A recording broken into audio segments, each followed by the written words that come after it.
बिस्मिल्लाहिर्रहमानिर्रहीम। सज्जनों ते मित्रों, कोई भी रियासत उदों तक तरक्की वाल सफ़र नहीं कर सकती जब तक उसका निज़ाम शफाफ इतसाब की सोच नाल आभारत ना हो। इस फलसफे की ताईद तारीख में बर्बाद होने वाली हर उस कौम का चैप्टर देगा जिन्हों अज असी इबरत का निशान समझने हैं।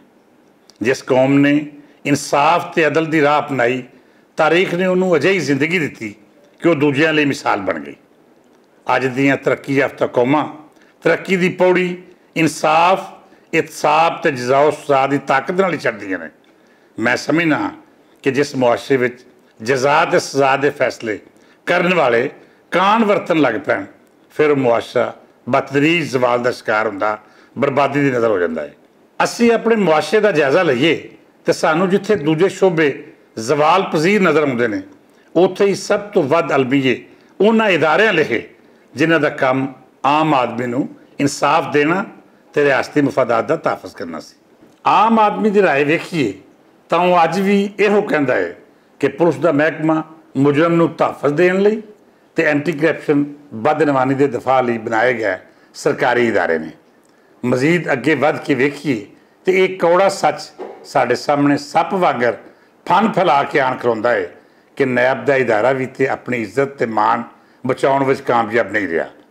सियासतदान तो हुक्मराना इस इदारे नू अपनी लुट मार बचाने वास्ते इस्तेमाल किया।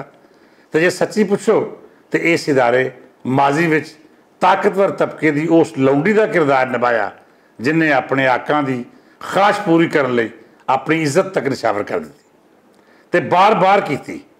इस बेआबरू इदारे की बदकिस्मती और की हो सकती है कि ये सरबराह के तौर पर कमर जमान चौधरी जिहा फ्राडिया ते करप्ट आदमी लुटेरे नाल रल के मुल्की मुफाद नूं हड़पदा रहा। नैब की बेतुकीरी तो बाद कमर जमान चौधरी नूं कदी तो सुप्रीम कोर्ट में हिसाब देना पै रहा है तो कदी सच लिखदियां अखबारां शीशा बन के इसदा मकरूह चेहरा लुकाई नूं विखांदियां ने। कमर जमान चौधरी तो बाद जदों जस्टिस रिटायर्ड जावेद इकबाल होरां इस पामाल इदारे की सरबराही सांभी तो यह उम्मीद बन गई सी कि यकीनी तौर उत्ते हुण मामलात बेहतरी वाल जाणगे। अगरचे कोई दोस्तां उन्हां दी मलक रियाज नाल गूढ़ी यारी उत्ते तफजात का इजहार भी किया, पर मैं समझना कि जावेद इकबाल होरी अपनी पेशावर जिम्मेदारियां निभांदियां किसी किस्म का ताल्लुक या फिर यारी असरअंदाज नहीं होने देंदे। हाले तीकर उन्हां दी कारकर्दगी वेखीए तो नैब के इदारे का बेहतरी वाल सफ़र नज़र आता है। इस इदारे दीयां खोखलियां जड़ां नूं वो अपनी मेहनत नाल मजबूत करने की कोशिश कर रहे हैं, जिहदे किसी हद तक मुस्बत नताज भी बरामद हो रहे हैं। एक पासे तो जावेद इकबाल होना का किरदार खुश आइंद है तो दूजे बन्ने वो करप्ट अफसर जिन्हें इस इदारे नूं बेतौकीर किया, वो अज भी इस कोशिश में ने कि किसी तरह जावेद इकबाल होरां दीयां कोशिशां रायगां जान तो वो अपना ढिड भरन दे नाल नाल लोकां नूं ब्लैकमेल करते रहन। इसदी ताज़ा तरीन मिसाल साबक PIO ते नहायत नफीस ब्यूरोक्रेट मिर्जा सलीम बेग होरां दे खिलाफ इंतकामी कार्रवाई। मैं सलीम बेग होरां नूं ज़ाती तौर पर जानना तो उन्हां दे खानदानी पसे मंजर तो भी वाकफ हाँ।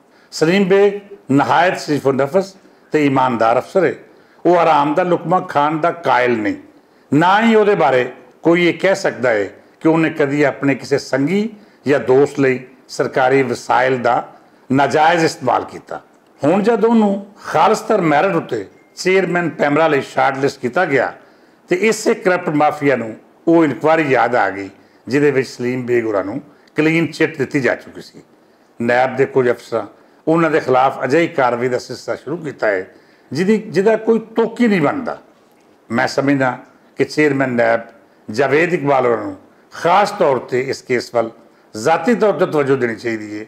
जे ईमानदार तो फर्शरास अफसरां नूं इस तरह हरासा किया जाएगा तो फिर शायद ही कोई ब्यूरोक्रेट अपनी जिम्मेदारियां आसन तरीके नाल अंजाम दे सकेगा। याद रहे कि नैब वो इदारा है जिहदे साबक सरबराह कमर ज़मान ने अपने पुत्र की एडवरटाइजिंग एजेंसी को तरक्की देने वास्ते दूजे कामयाब तो प्रोफैशनल एजेंसियों के मालकों को बुरी तरह जिच किया तो उन्होंने खिलाफ रैफरेंस भी बनवाए। जावेद इकबाल होरां नैब के इदारे के मत्थे उत्ते लगी इस कालक को साफ करना पवेगा। जे वो नैब नूं गैर जानबदार बनाने में कामयाब हो गए ਤਾਂ ਫਿਰ ਉਹ ਇਸ ਕੌਮ ਦੇ ਹੀਰੋ ਨੇ। ਤੇ ਜੇ ਉਹਨਾਂ ਦੇ ਥੱਲੇ ਅਫਸਰਾਨ ਉਹੀ ਪੁਰਾਣਾ ਖੇਡ ਖੇਡਦੇ ਰਹਿ ਤੇ ਫਿਰ ਯਕੀਨ ਮੰਨੋ ਇਸ ਇਦਾਰੇ ਆਪਣੀ ਜ਼ਿਲਤ ਦੇ ਭਾਰ ਥੱਲੇ ਦੱਬ ਕੇ ਮੂੰਹਰੇ ਨੂੰ ਡਿੱਗ ਪੈਣਾ ਹੈ।